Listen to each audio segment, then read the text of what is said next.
दोस्तों, आपके मन में कभी न कभी यह सवाल आया होगा कि मनुष्य का भाग्य कब लिखा जाता है। क्या हमारा भाग्य पहले से लिखा होता है? क्या हमारे भाग्य में जो भी कुछ घटता है वो पहले से तय है? दोस्तों, गरुड़ पुराण में बताया गया है कि मनुष्य के भाग्य में जन्म से मृत्यु तक जो भी घटनाएं घटती हैं वह पहले से तय होती हैं। दोस्तों, मृत्यु और जन्म ही एक ऐसा सत्य है जिसे कोई टाल नहीं सकता, परंतु हम यह नहीं जान पाते हैं कि हमारा भाग्य हमारे जन्म से पहले लिखा जाता है या जन्म के बाद। लेकिन गरुड़ पुराण में जन्म, मरण और कर्म के बारे में विस्तृत जानकारी दी गई है।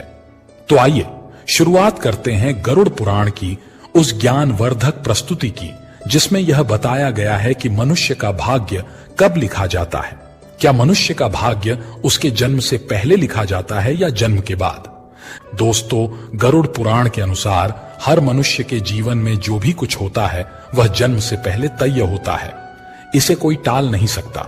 गरुड़ पुराण हमें जन्म मरण से लेकर वर्तमान जीवन कैसे जिएं, यह सभी चीजों के बारे में सिखाता है। आज हम एक कथा के माध्यम से जानते हैं कि हमारा भाग्य जन्म से पहले लिखा जाता है या जन्म के बाद। यह गरुड़ पुराण स्कंद पुराण द्वारा बताया गया है जिसे श्री कृष्ण ने स्वयं नारद को बतलाया था। आज हम उसी कथा को जानेंगे। दोस्तों, एक समय की बात है। द्वारका नगरी में भगवान श्री कृष्ण अपने दिव्य आसन पर विराजमान थे। तभी देवर्षि नारद नारायण नारायण का जाप करते हुए उनके पास पहुंचे। उन्होंने श्री कृष्ण को प्रणाम किया और बोले, हे प्रभु, आप त्रिकालदर्शी हैं। मैंने सुना है कि जो जीव मनुष्य जन्म लेता है क्या उसका भाग्य पहले से लिखा होता है? हे प्रभु, मैं जानना चाहता हूं कि मनुष्य के साथ जो कुछ घटनाएं घटित होती हैं वह उसके जन्म से पहले तय होती हैं या वह अपने पिछले जन्म के कर्मों का फल भोगता है। क्या यह सत्य है या हम अपनी मेहनत और कर्मों से इसे बदल सकते हैं? भगवान श्री कृष्ण नारद की बात सुनकर मुस्कुराए और बोले, हे नारद, आपका यह प्रश्न बहुत ही गुणकारी और महत्वपूर्ण है। यह प्रश्न मानव जाति के जन्म, कर्म और मृत्यु पर आधारित है।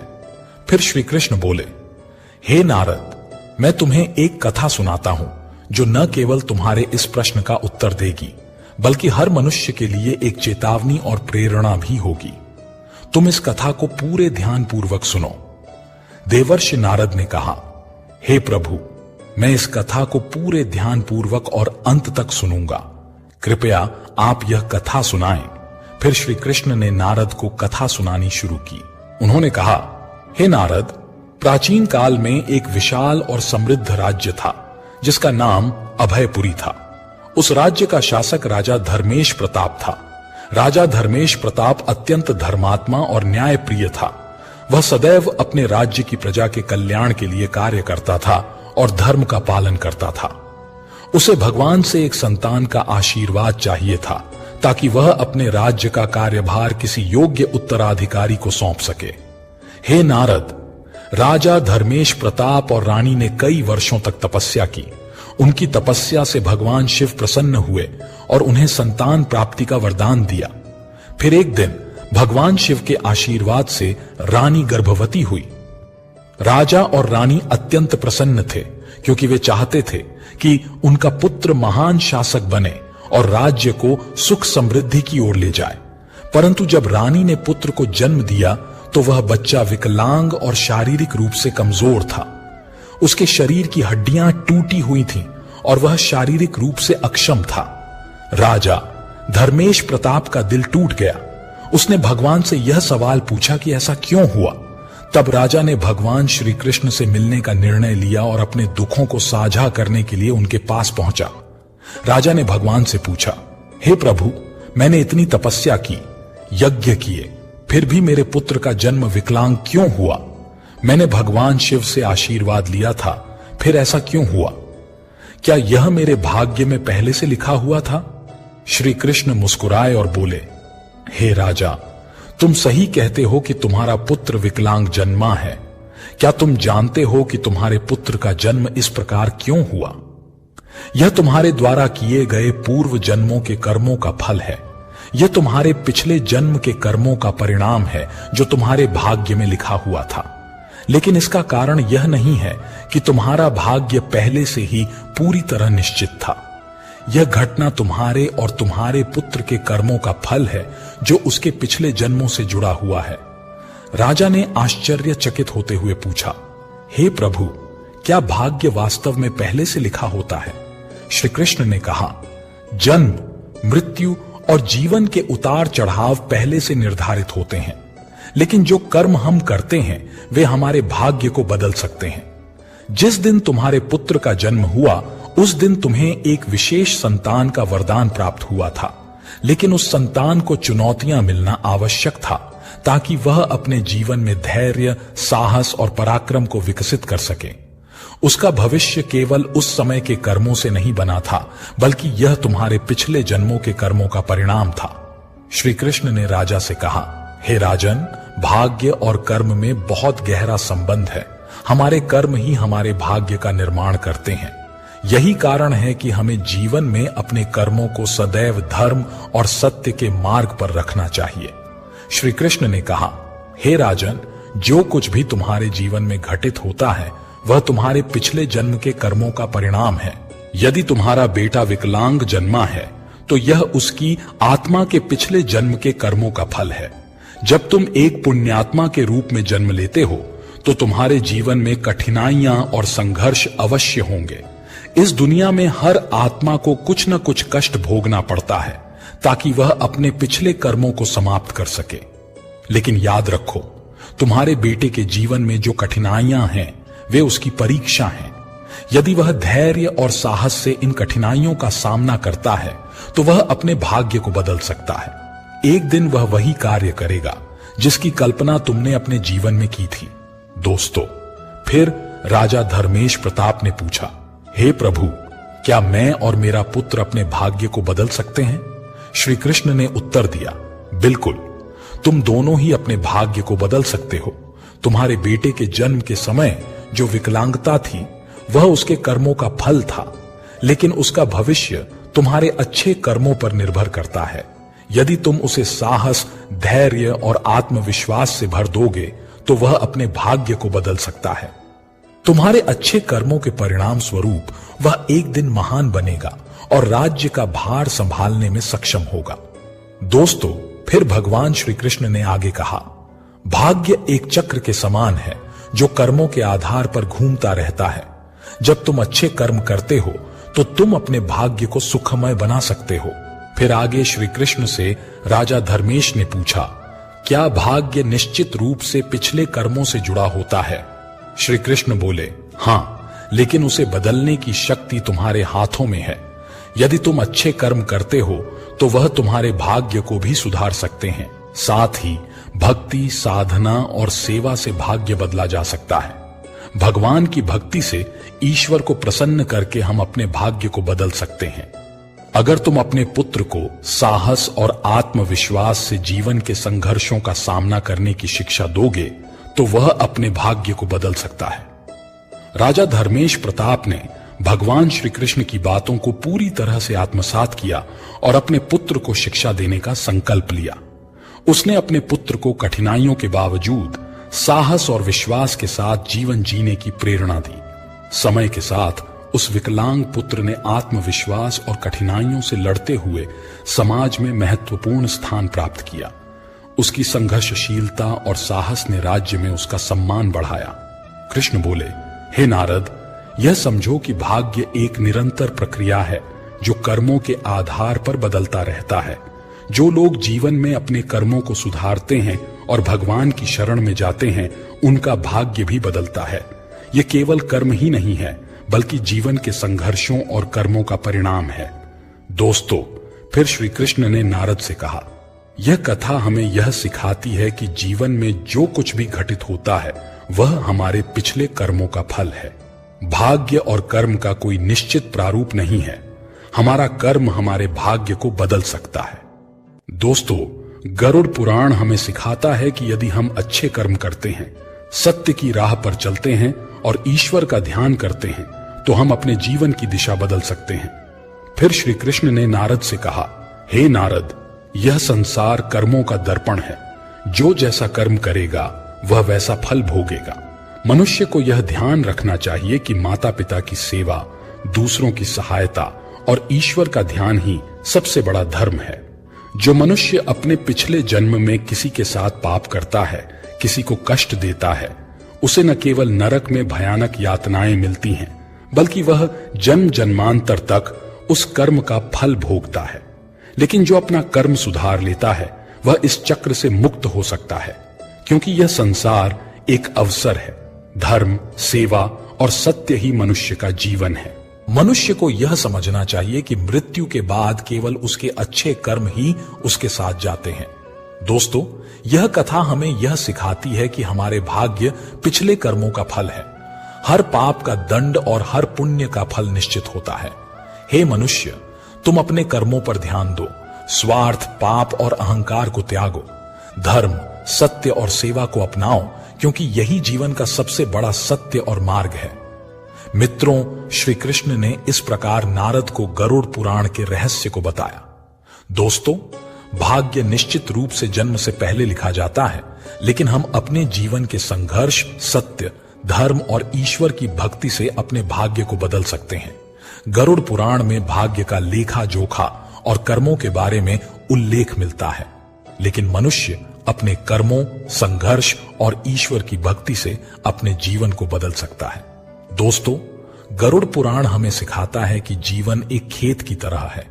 मनुष्य खेत में जो बीज बोते हैं, वही फल प्राप्त होता है।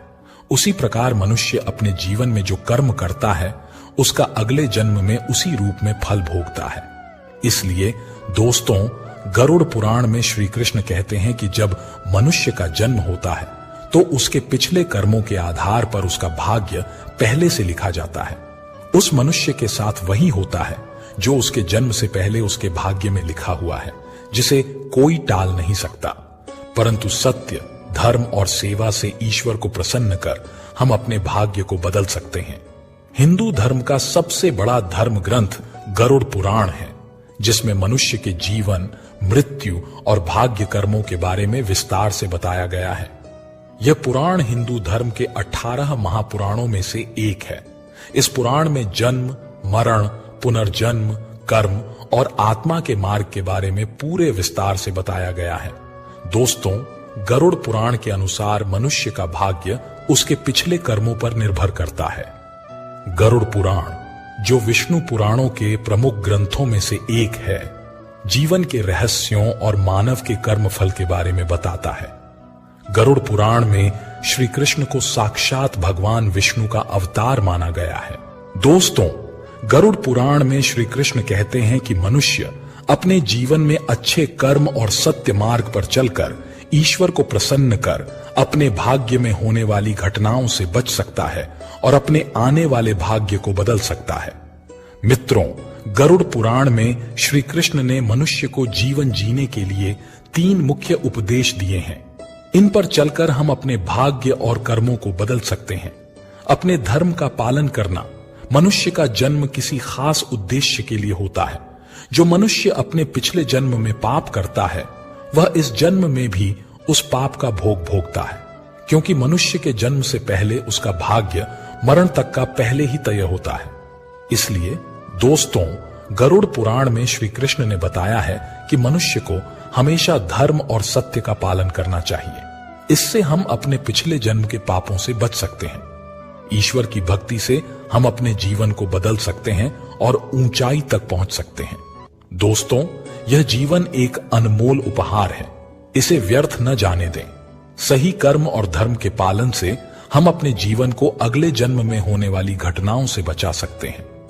यह न केवल आपके लिए है, बल्कि इससे आप पूरे समाज और दुनिया के लिए प्रेरणा का स्रोत बन सकते हैं। माता पिता की सेवा और आदर करना। दोस्तों, गरुड़ पुराण में श्री कृष्ण कहते हैं कि मनुष्य को हमेशा अपने माता पिता की सेवा करनी चाहिए। माता पिता के चरणों में ही तीनों लोकों का स्वर्ग है। जो लोग अपने माता पिता का आदर नहीं करते और उनकी सेवा नहीं करते, उन्हें न केवल नरक में भयानक यातनाएं सहनी पड़ती हैं, बल्कि अगले जन्म में भी भारी संकटों का सामना करना पड़ता है। ऐसे मनुष्य को जन्म जन्मांतर तक अपने पापों का भोग करना पड़ता है। अहंकार का त्याग, दोस्तों, गरुड़ पुराण में श्री कृष्ण ने बताया है कि मनुष्य का सबसे बड़ा शत्रु उसका अहंकार है। जो मनुष्य अहंकार में डूब जाता है वह अपने कर्मों से दूर हो जाता है। जिस मनुष्य के मन में अहंकार प्रवेश कर जाता है वह अपने जीवन को उस ओर ले जाता है जहां उसे संकट के सिवा कुछ और नहीं मिलता। ऐसे व्यक्ति को न केवल नरक में भयानक यातनाएं सहनी पड़ती हैं, बल्कि उसका आने वाला भाग्य भी संकट से भर जाता है। इसलिए मनुष्य को हमेशा सत्य, धर्म और प्रेम की भावना रखनी चाहिए। इससे वर्तमान जीवन और आने वाला भाग्य खुशहाल रहेगा। मित्रों, गरुड़ पुराण हमें सिखाता है कि यह जीवन हमारे कर्मों का फल है। यह ग्रंथ हमें यह प्रेरणा देता है कि अपने जीवन में धर्म, सत्य और परोपकार का पालन करना ही सबसे बड़ा कर्तव्य है। आत्मा की मुक्ति और अगले जन्म में उच्च योनि प्राप्त करने के लिए मनुष्य को अपने कर्मों का ध्यान रखना चाहिए। गरुड़ पुराण हिंदू धर्म के महान ग्रंथों में से एक है। यह हमें हमारे जीवन को सही दिशा में ले जाने का ज्ञान देता है। यह हमें सिखाता है कि मनुष्य का भाग्य उसके कर्मों और ईश्वर की इच्छा का परिणाम होता है। यह ग्रंथ न केवल जीवन और मृत्यु के रहस्यों को उजागर करता है, बल्कि यह भी समझाता है कि मनुष्य अपने जीवन को किस प्रकार सही दिशा में ले जा सकता है। गरुड़ पुराण में मनुष्य के जन्म, मरण से लेकर वर्तमान जीवन तक की सभी घटनाओं का विस्तार से वर्णन किया गया है। यह धर्म ग्रंथ हमें सिखाता है कि भाग्य केवल कर्मों का फल है। भले ही भाग्य जन्म से पहले लिखा हो, लेकिन हम अपने कर्मों से इसे बदल सकते हैं। मित्रों, जीवन एक दुर्लभ अवसर है। इसे सही दिशा में ले जाकर हम अपनी आत्मा को मोक्ष की ओर अग्रसर कर सकते हैं। द्वारका के महल में एक दिन श्री कृष्ण अपने सिंहासन पर ध्यान मग्न बैठे थे। उनका चेहरा शांत था, लेकिन उनकी आंखों में गहरी सोच झलक रही थी। रुक्मिणी ने पूछा, हे प्रभु, आज आप इतने गंभीर क्यों हैं? कृष्ण ने हल्की मुस्कान के साथ उत्तर दिया, हे रुक्मिणी, समय के साथ कुछ बदल जाएगा। एक दिन ऐसी घटनाएं घटेंगी जो मेरी लीला के सबसे बड़े रहस्य को उजागर करेंगी, लेकिन यह संसार इसे तब तक नहीं समझेगा जब तक वह सही समय न आ जाए। रुक्मिणी कृष्ण के शब्दों का अर्थ नहीं समझ सकी, लेकिन उन्होंने इस पर और कोई प्रश्न नहीं किया। दोस्तों, कृष्ण नाम प्रेम, करुणा और धर्म का प्रतीक है। चाहे उनकी बाल लीलाएं हों या महाभारत का ज्ञान, हर क्षण में एक रहस्य छिपा हुआ है। लेकिन उनके जीवन की एक घटना ऐसी है जो आज तक अनकही है। यह कहानी उनकी एक रहस्यमय घटना पर आधारित है, जो न केवल उनकी दिव्यता को दर्शाती है, बल्कि मानवता के प्रति उनके गहरे प्रेम को भी उजागर करती है। कृष्ण के जीवन में कुछ ऐसे रहस्य थे जो आज भी दुनिया के लिए अनसुलझे हैं। यह कहानी एक ऐसे रहस्यमय अध्याय से ली गई है जिसमें ईश्वर का उद्देश्य, उनकी योजना और उनकी लीला के गहरे अर्थ छिपे हैं। साधु का आगमन। एक समय की बात है, द्वारका के एक कोने में अचानक एक साधु प्रकट हुआ। वह साधु किसी दिव्य प्रकाश से घिरा हुआ था। उसके आने की सूचना स्वयं महल के द्वारपालों ने कृष्ण को दी। उन्होंने कहा, हे प्रभु, एक अद्भुत तेजस्वी व्यक्ति आपसे मिलने आए हैं। कृष्ण ने द्वारपाल की बात सुनी और कहा, उन्हें तुरंत भीतर लाओ। जब साधु महल में प्रवेश कर आए तो उनका स्वर गंभीर था। उन्होंने कहा, हे वासुदेव, मैं एक ऐसा संदेश लेकर आया हूं जो आपके जीवन और संसार की दिशा बदल सकता है। कृष्ण मुस्कुराए और बोले, मैं जानता हूं कि आप कौन हैं और किस उद्देश्य से यहां आए हैं। कहिए, मैं आपकी बात सुनने के लिए तैयार हूं।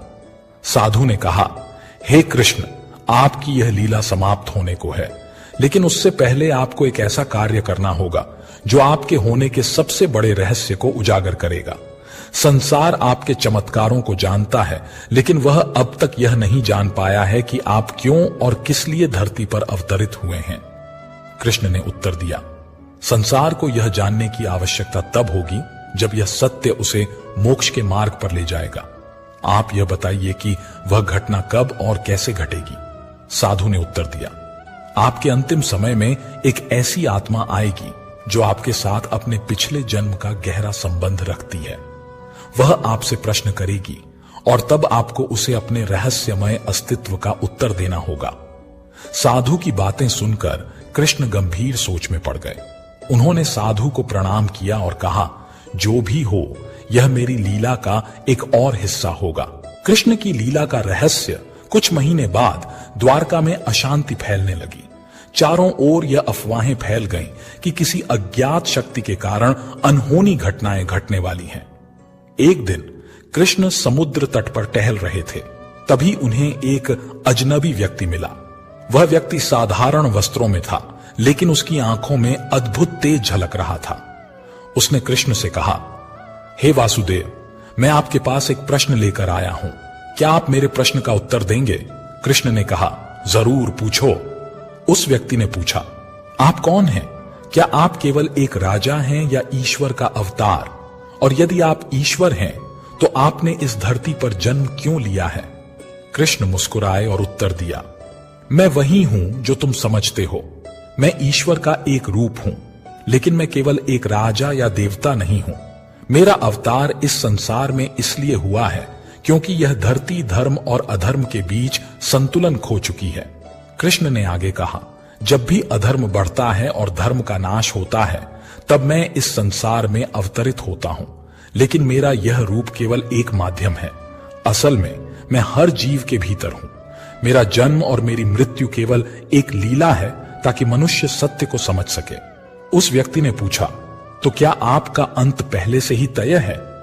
कृष्ण मुस्कुराते हुए बोले, हां, मेरी लीला का हर भाग पहले से नियोजित है, लेकिन मेरा अंत केवल इस शरीर का होगा। मेरी आत्मा अमर है। कृष्ण की अंतिम लीला महाभारत की समाप्ति के बाद कृष्ण ने पृथ्वी पर अपनी लीला समाप्त करने का निर्णय लिया। जब उन्होंने एक पीपल के पेड़ के नीचे ध्यान लगाया तो एक शिकारी ने गलती से उनके पैर में बाण चला दिया। ये वही आत्मा थी जिसने कृष्ण से उनके अस्तित्व का रहस्य पूछा था। उस शिकारी ने तुरंत कृष्ण से क्षमा मांगी। कृष्ण ने मुस्कुराकर कहा, यह भी मेरी लीला का हिस्सा था। तुम्हारा यह कर्म केवल उस समय का परिणाम है जब मैंने तुम्हारे साथ पिछले जन्म में वचन किया था। यह संसार एक चक्र है जिसमें सब कुछ पहले से तय होता है। इस घटना के बाद कृष्ण ने अपना शरीर त्याग दिया, लेकिन उनका यह रहस्य कि वह हर आत्मा में समाहित हैं, उनके भक्तों के लिए एक मार्गदर्शक बन गया। यह कथा न केवल कृष्ण के अलौकिक व्यक्तित्व को दर्शाती है, बल्कि यह भी सिखाती है कि उनका हर कार्य, हर घटना और हर चमत्कार मानवता के उत्थान के लिए है। गरुड़ पुराण में बताया गया है कि हर जीव का पुनर्जन्म होता है। मनुष्य जैसा कर्म करता है वैसा ही योनि में जन्म लेता है। दोस्तों, मृत्यु एक ऐसा सत्य है जिसे कोई टाल नहीं सकता, परंतु हम यह नहीं जान पाते कि मरने के बाद हमारा अगला जन्म किस योनि में होगा। हर मनुष्य अपने जीवन में अच्छे और बुरे कर्म करता है, क्योंकि उसे अपने कर्मों के परिणाम के बारे में पता नहीं होता। जो मनुष्य अच्छे कर्म करता है उसे मोक्ष की प्राप्ति होती है। वही जो मनुष्य बुरे कर्म करता है उसे कीट, पतंग या निम्न योनि में जन्म लेना पड़ता है। दोस्तों, देवर्षि नारद ने अगला प्रश्न किया, हे प्रभु, मैं जानना चाहता हूं कि पापी मनुष्य की मृत्यु के बाद उसकी आत्मा के साथ क्या होता है। क्या उसे कभी मुक्ति मिलती है या वह जन्म जन्मांतर तक कष्ट भोगता रहता है? मित्रों, फिर भगवान श्री कृष्ण नारद की बात सुनकर मुस्कुराए और कहा, हे नारद, प्राचीन समय में एक गांव में एक व्यक्ति रहता था जिसका नाम विशाल था। वह बहुत धनी था, लेकिन उतना ही क्रूर, स्वार्थी और अधर्मी भी। उसका जीवन केवल भोग विलास और दूसरों को नीचा दिखाने में ही व्यतीत होता था। विशाल के माता पिता वृद्ध हो चुके थे। उन्होंने अपने जीवन भर मेहनत करके उसे सुख सुविधा दी थी, लेकिन विशाल ने अपने माता पिता को अपने जीवन से बेदखल कर दिया। उसने अपने माता पिता को घर के एक कोने में जानवरों की तरह रखा। वह उन्हें ठीक से भोजन भी नहीं देता था और न ही उनकी देखभाल करता था। एक दिन उसकी मां ने रोते हुए कहा, बेटा, हमने तुम्हें पालने के लिए अपने जीवन के हर सुख का त्याग दिया। क्या आज हमारा यही स्थान है? विशाल ने कठोर स्वर में जवाब दिया, तुम दोनों अब मेरे किसी काम के नहीं हो। मैं तुम्हारे लिए और सहन नहीं कर सकता। यह विशाल का स्वभाव केवल अपने माता पिता के प्रति ही नहीं, बल्कि दूसरों के प्रति भी निर्मम था। वह गरीबों का शोषण करता, निर्दोष जानवरों को मारता और झूठ छल कपट से अपना साम्राज्य बढ़ाता गया। उसे विश्वास था कि उसके धन और शक्ति के कारण कोई उसका कुछ नहीं बिगाड़ सकता। समय बीतता गया और एक दिन विशाल की मृत्यु हो गई। उसकी आत्मा यमलोक पहुंची, जहां धर्मराज उसके कर्मों का लेखा जोखा कर रहे थे। धर्मराज ने कठोर स्वर में कहा, विशाल, तुम्हारे जीवन में एक भी ऐसा कर्म नहीं है जिसे पुण्य कहा जा सके। तुमने केवल अपने स्वार्थ के लिए पाप किए हैं। तुम्हें नरक की भयंकर यातनाएं सहनी होंगी। इसके बाद तुम्हें ऐसी योनियों में जन्म लेना होगा जहां केवल कष्ट ही कष्ट है। विशाल को यमदूतों द्वारा नरक के विभिन्न क्षेत्रों में ले जाया गया। पहले उसे अग्निकुंड में जलाया गया, जहां उसने निर्दोष जानवरों की हत्या के पाप का दंड भोगा। फिर उसे शिला यातना दी गई, जहां माता पिता के अपमान के कारण उसे लोहे की शिला से कुचला गया। उसके बाद उसे अंधकार की सजा दी गई, जहां उसने गरीबों का शोषण करने के कारण भय और तड़प का अनुभव किया। फिर उसे भूख और प्यास का दंड दिया गया, जहां वह प्यास से तड़पता रहा, लेकिन उसे केवल जहर पीने को दिया गया। इसके बाद पुनर्जन्म का चक्र लौटा। नरक की यातनाएं झेलने के बाद धर्मराज ने घोषणा की, अब तुम्हें अपने कर्मों के अनुसार पशु योनि में जन्म लेना होगा। विशाल का जन्म एक गिद्ध के रूप में हुआ। उसे सड़ा गला मांस खाना पड़ा और वह हमेशा असुरक्षित और तृष्णा से भरा रहा। लेकिन उसका कष्ट यहीं समाप्त नहीं हुआ। उसने अगले कई जन्मों तक कीट, सांप और अन्य निम्न योनियों में जन्म लिया। फिर कई योनियों में भटकने के बाद विशाल की आत्मा ने प्रायश्चित करने का निश्चय किया। अगले जन्म में उसने एक गरीब किसान के घर जन्म लिया।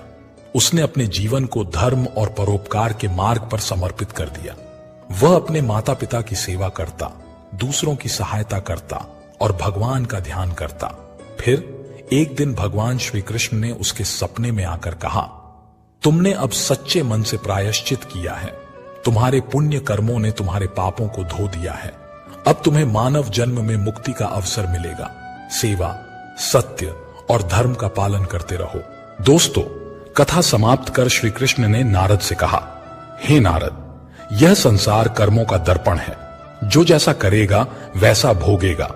मनुष्य को हमेशा यह ध्यान रखना चाहिए कि माता पिता की सेवा, दूसरों की सहायता और ईश्वर का ध्यान ही सबसे बड़ा धर्म है। जो मनुष्य अपने माता पिता का अपमान करता है, दूसरों को कष्ट देता है, उसे न केवल नरक में भयानक यातनाएं मिलती हैं, बल्कि वह जन्म जन्मांतर तक दुख भोगता है। लेकिन जो अपने कर्म सुधारता है, वह इस चक्र से मुक्त हो सकता है। यह संसार एक अवसर है। धर्म, सत्य और सेवा ही मनुष्य का जीवन है। मनुष्य को यह समझना चाहिए कि मृत्यु के बाद केवल उसके अच्छे कर्म ही उसके साथ जाते हैं। मित्रों, यह कथा हमें यह सिखाती है कि जीवन क्षणभंगुर है, लेकिन कर्मों का चक्र अनंत है। हर पाप का दंड और हर पुण्य का फल निश्चित होता है। दोस्तों, माता पिता के चरणों में स्वर्ग है और उनका सम्मान और सेवा सबसे बड़ा धर्म है। जो इस सत्य को समझेगा, वह न केवल इस जीवन में सुखी रहेगा, बल्कि मृत्यु के बाद भी उसे शांति और मोक्ष प्राप्त होगा। हे मनुष्य, अपने कर्मों पर ध्यान दो। स्वार्थ, पाप और अहंकार